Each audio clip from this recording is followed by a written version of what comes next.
एक रघु, रघु,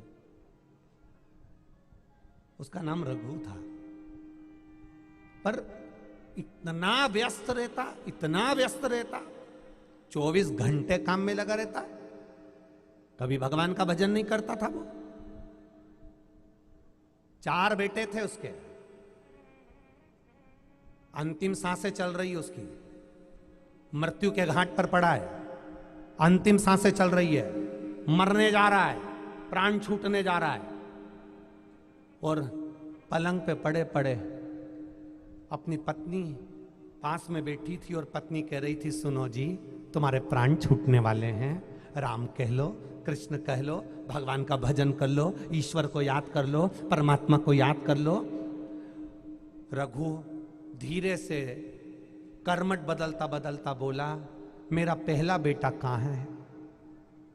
पत्नी करी, तुम बच्चों को याद कर रहे हो, पत्नी करी, तुम बच्चों को याद कर रहे हो, बेटे को याद कर रहे हो, अरे तुम्हारे प्राण छूटने वाले हैं, राम कहो, कृष्ण कहो, शिव कहो, ईश्वर को याद करो, शिव जी को याद करो, मेरा पहला बेटा कहां है? पत्नी ने कहा, वो डॉक्टर को छोड़ने के लिए गया है। पति थोड़ी देर लेटा, फिर चिल्लाकर पूछा, मेरा दूसरा बेटा कहां है?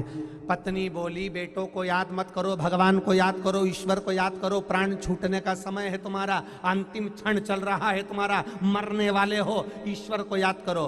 पति बोला, मेरा दूसरा बेटा कहां है? पत्नी बोली, वो दवाई लेने के लिए गया है। पति फिर कर्मठ बदलता हुआ बोला, मेरा तीसरा बेटा कहां है? पत्नी बोली, वो तुम्हारे पांव दबा रहा है, तुम भगवान को क्यों नहीं भज रहे? तुम राम को क्यों नहीं भज रहे? तुम कृष्ण को क्यों नहीं भज रहे? शिव को क्यों नहीं भज रहे? पति कर्मठ बदलता बदलता बोला, मेरा चौथा बेटा कहां है? पत्नी बोली, वो अंदर पानी लेने गया है तुम्हारे लिए। इतने में रघु उठते से ही बोला, चारों की चारों यही मर रहे हैं, तो दुकान पर कौन बैठा है? मरने जा रहा, प्राण छूट रहे हैं, अंतिम श्वास चल रही है, और याद क्या आ रही है? बोलो रे देपालपुर वालों, जरा बोलो, दुकान याद आ रही। कई लोग ऐसे बैठे हूं मैं, वो सोच के बैठे हैं, अभी तो कमाने की उम्र है, अभी तो खाने की उम्र है, अभी तो घूमने की उम्र है, अभी तो ये उम्र है, जब बुढ़ापा आएगा तब भगवान का भजन कर लेंगे। जैसे जैसे बुढ़ापा बढ़ते चले जाता है, भगवान का भजन कम हो पाता है, भगवान से लगन कम लग पाती है, और चाबी से और छोरा छोरी से और भोजन में और घर में छुपकली जैसा प्रेम बढ़ जाता है। छुपकली को देखा तुमने? छिपकली, उस छिपकली को भगाओ, वापिस बल्ब के पास पीछे छुप कर बैठ जाए। छिपकली को भगाओ, वापिस मरकन्नी के पीछे, ट्यूबलाइट के पीछे छुप कर बैठ जाए। छिपकली को भगाओ, वापिस दरवाजे के पीछे छुप कर बैठ जाए। कौन है ये छिपकली? कभी अनुमान लगा कर देखना, गरुड़ पुराण को अच्छे से पढ़कर देखना कि छिपकली का जन्म किसको मिलता है। जो सत्संग नजदीक में हो रहा हो, घर के पास में भजन हो रहा हो, मंदिर घर के पास में हो, सत्संग घर के पास हो रहा हो, कथा भागवत शिव पुराण रामायण गीता तुम्हारे घर के पास हो रही हो, जो अपना घर छोड़कर 1 मिनट के लिए भी सत्संग में नहीं जाता, उसका अगला जन्म छिपकली का हो जाता और उसी घर में चिपक जाता है। तो तुम आज घर पर जाकर लड्डू बनाकर खाना, क्योंकि 84 लाख योनि में एक योनि है छिपकली की, तो तुम छिपकली नहीं बनोगे, पड़ोसन बन सकती है। तो तुम्हें प्रसन्न होने की बात है कि मैं छिपकली नहीं बन सकती, क्योंकि मैं भगवान की भक्ति में डूबी हूँ, मैं भगवान के भजन में डूबी हूँ, मैं भगवान के मंत्र में डूबी हूँ, मैं भगवान के स्मरण में डूबी हूँ, मैं भगवान के संकीर्तन में डूबी हूँ।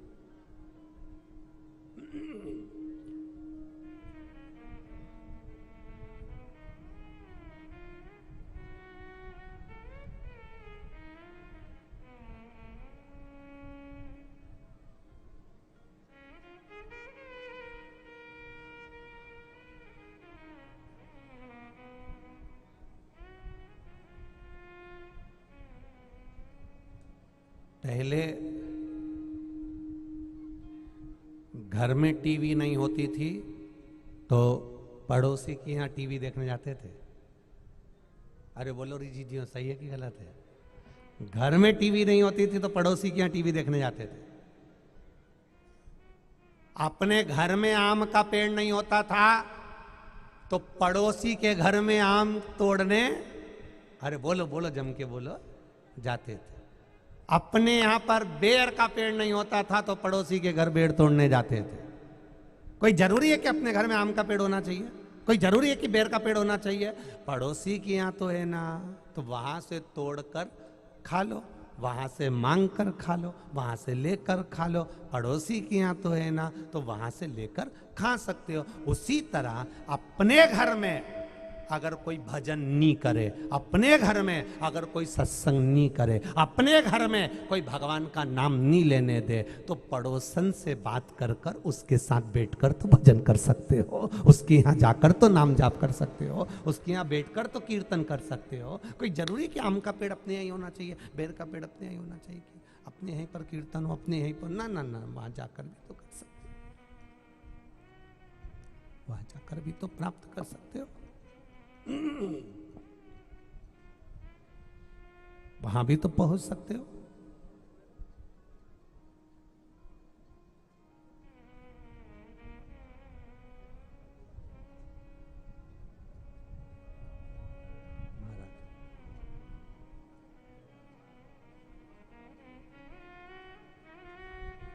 घर में नहीं होता भजन।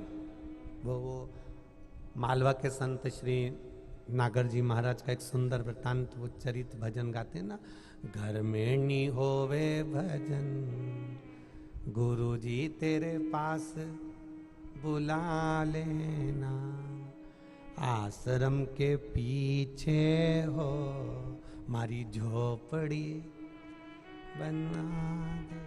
नहीं हो घर में भजन, नहीं हो सत्संग, नहीं हो संकीर्तन, नहीं हो मंत्र जाप, नहीं हो स्मरण घर में, तो हम क्या बाहर जाकर नहीं कर सकते?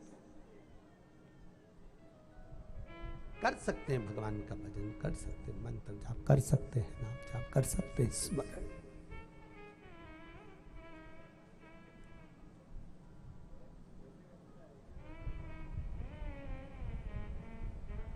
शिव कथा कह रही है,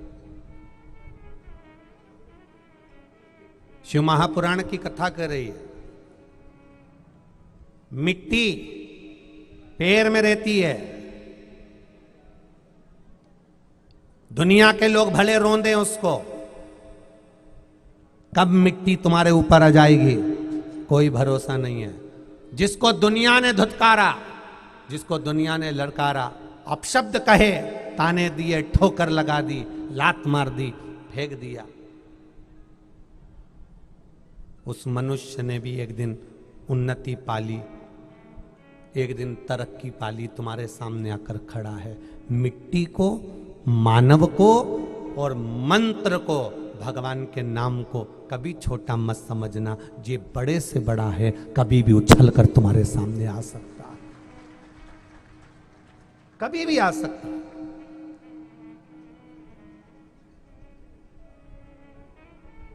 किसी को छोटा मत समझो। एक घर में छोटा सा एक सेवक नौकर भी अगर काम कर रहा है तो उसको नौकर मत समझो।